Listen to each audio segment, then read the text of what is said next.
Dhammapada, Yamaka Vagga, the twin verses. Suffering follows wrong thinking. Mind is the forerunner of everything. Everything arises from the mind.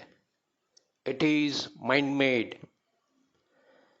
If one speaks or acts with an impure mind, suffering follows him like a wheel of a bullock cart behind the footmarks of the ox drawing it.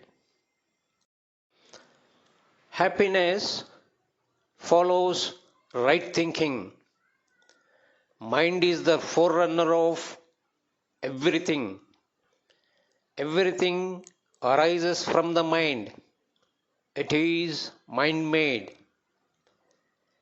If one speaks or acts with an pure mind, happiness follows him as the shadow of a man that never departs him. What does not lead to peace?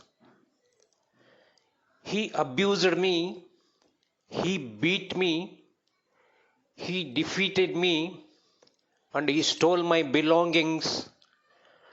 For one who remembers such thoughts, enmity does not end from his life. Forgiveness leads to peace. He abused me, he beat me, he defeated me, and he stole my belongings. For one who does not remember such thoughts, enmity ends from the life of such a person. Cure of hatred, love and compassion. Hatred does not cease by hatred. It ceases only by love, friendliness, and goodwill. Remember death. Hatred will end. The ignorant do not remember that we shall die one day. For those who remember, all quarrels end. Weak will be thrown off by Mara. He whose mind is fixed on the pursuit of pleasure, who is not controlled in his senses, who eats food without moderation, who is lazy and lacks in energy, will certainly be taken over by Mara, just as a weak tree is uprooted by a stormy wind. Strong will not be thrown off by Mara. He whose mind is not fixed on the pursuit of pleasures, who is well controlled in his senses, who eats food with moderation, who is full of confidence and ever flowing energy, will not be overwhelmed by Mara, just as a rocky mountain is not uprooted by a stormy wind.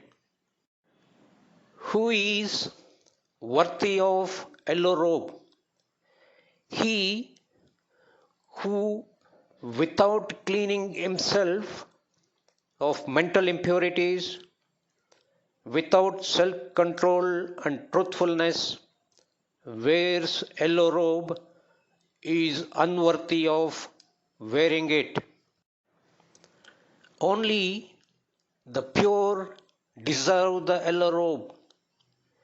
He who has purified himself of his mental impurities is morally well established, is self-disciplined and truthful, is worthy of wearing yellow robe. Who gets the real?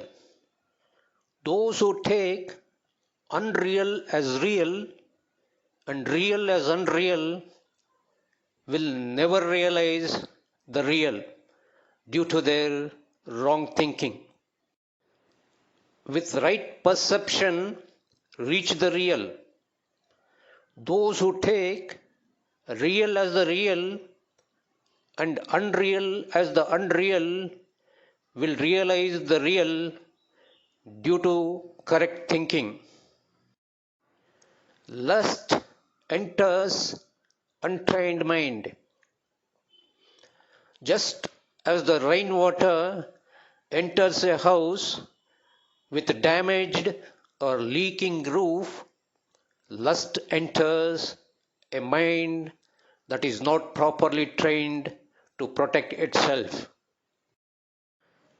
Lust cannot enter a trained mind.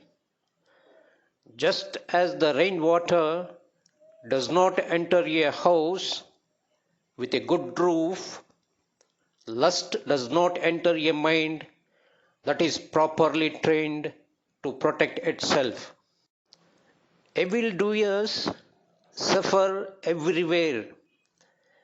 In this world, he grieves. After death, he grieves.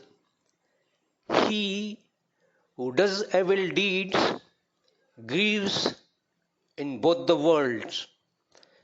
He grieves, suffers, and perishes both bodily and mentally, seeing the evil and immoral nature of his deeds. Right doers are happy everywhere. He rejoices in this world. He rejoices after death. He who does virtuous deeds rejoices in both the worlds. He rejoices more and more, seeing the pure nature of his deeds.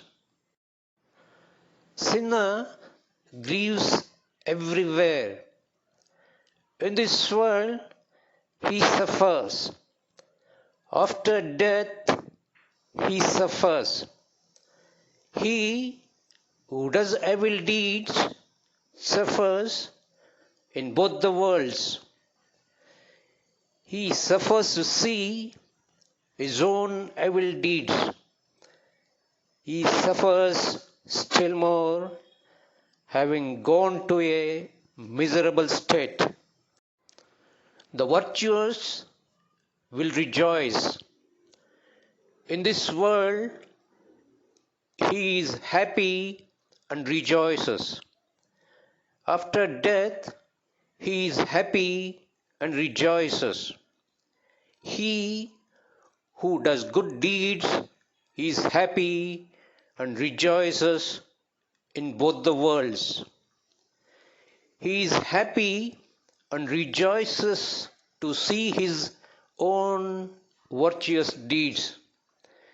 He rejoices still more, having gone to a happy state. Practice is better than precept. If one recites much of the sacred texts but does not act accordingly, then that heedless person is like a keeper of cows who counts the cows of another. He does not get share in the fruits of the holy life. Practice makes perfect. If one recites even little of the sacred texts but acts according to the rules of Dhamma, giving up lust, hatred, and ignorance, truly knowing, with mind well freed, attached to nothing here or in the other world, he shares the fruits of the holy life.